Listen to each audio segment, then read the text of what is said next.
So this is like a morbid video, as you could probably tell by the title. It was something I was on the fence about making for a long time, but I kind of just eventually made it. I don't know, it's kind of like throwing this in your face like, hey, this was never made. Maybe some of the mod authors will watch this video and want to finish the mods they never made. I also realized I just did that thing where like I assume you know what the video is about just by the title. You probably do, but anyway, 10 mods that were never made. Basically, these are mods that I covered in my upcoming mod series, or some I never actually covered, that just never were finished. They were upcoming mods, they were being developed on, they got to a point that they were at least mostly done. Maybe mostly is the wrong word, at least partially done. I used all ones that had a good amount of progress made, where there was something substantial to be missed, but they were never finished. Maybe the mod author had to go to school, maybe the mod author just hated modding and quit altogether. Maybe someone asked, is it coming to Xbox one too many times?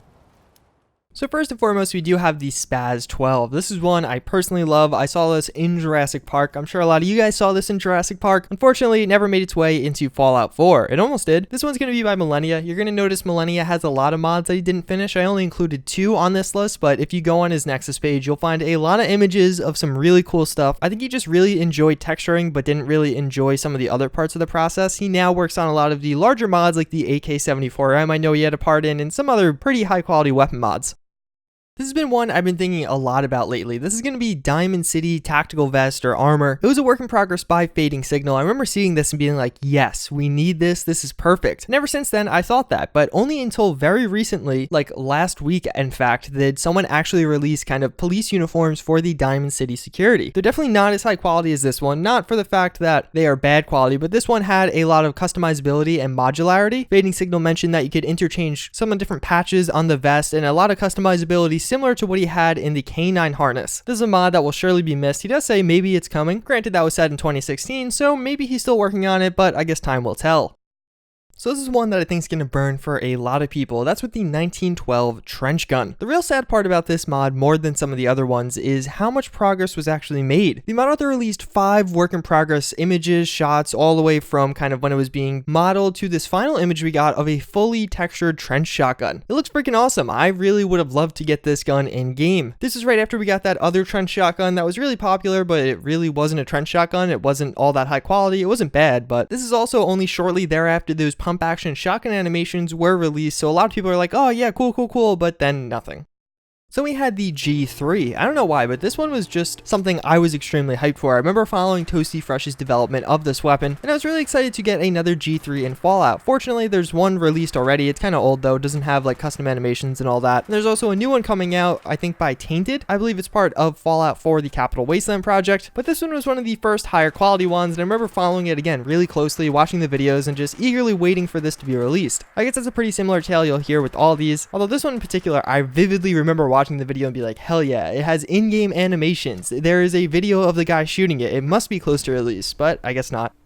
I remember this one because of how freaking cool it looked. This is going to be called the Pipe Launcher. This is basically going to be a little pipe grenade launcher that was relatively small. I made a video of this early on with upcoming mods. I think this was one of the guns that really made me want to make the series because it was so freaking high quality and I just wanted to share it with all of you, but I didn't have a platform to do it until I made upcoming mods. It was just such a cool concept. A little mini grenade launcher like this with probably holding 4 or 5 maybe grenades in that little magazine at the bottom. It was just such a cool and awesome looking gun. It was something that would have fit perfectly into Fallout 4, but unfortunately it never made it all the way into the game. Funny enough, on some of these images, you actually have comments of people, like on this one from July 10th, 2017, of course. There's a guy saying, this is old, but I'm still here hoping. You know what, man? I'm hoping too.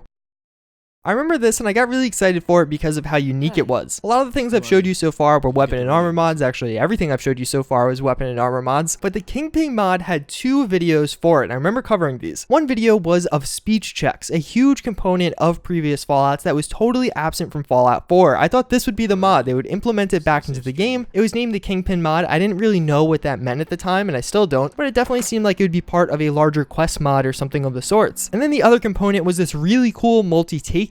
Although it was very scripted and all that, it still looked so freaking cool, and it was another thing that really we didn't have too much of in Fallout 4, and I was like, I don't care what they use this with. It's gonna be pretty badass if you get to see your own character shooting down all those enemies. So we have the Siege/Breach Operative Armor by Hoth Trooper 44. The reason I was so disappointed about this is Hoth Trooper was one of the biggest modders for Skyrim, but he never really got into modding Fallout 4. He released a few mods like the Wasteland Sniper probably being his most popular mod, but nothing on the caliber he did release in Skyrim. If you guys don't know, this is the guy behind Immersive Weapons and Immersive Armors, two of the biggest freaking mods for Skyrim. Plus this armor that he was working on looked so good and it was so relevant to the game. We had so many modern firearms. Even still we have so many modern firearms and not nearly enough modern style plate carriers to go along with them. Oh well.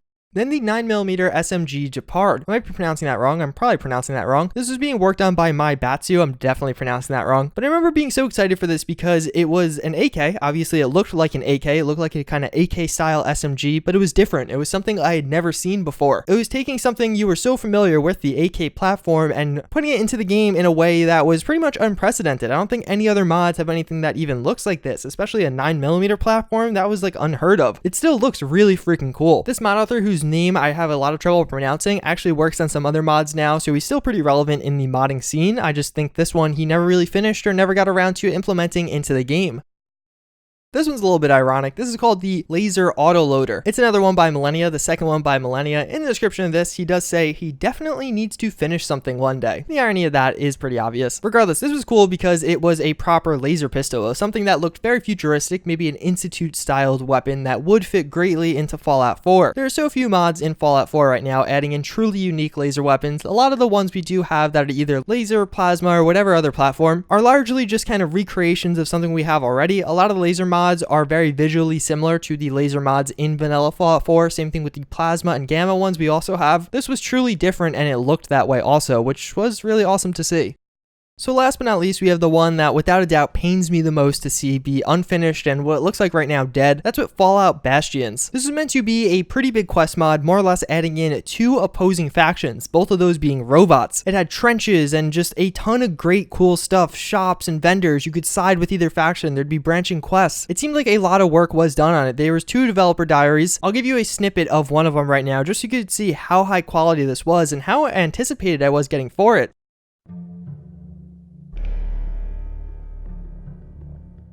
The second main robot base for the mod is almost complete. Most of the buildings and trench lines have been built, as well as a lighting pass being done for the area. Unlike the first base, this area has more of a cultish theme around it, because of the ideals of the army that inhabits it.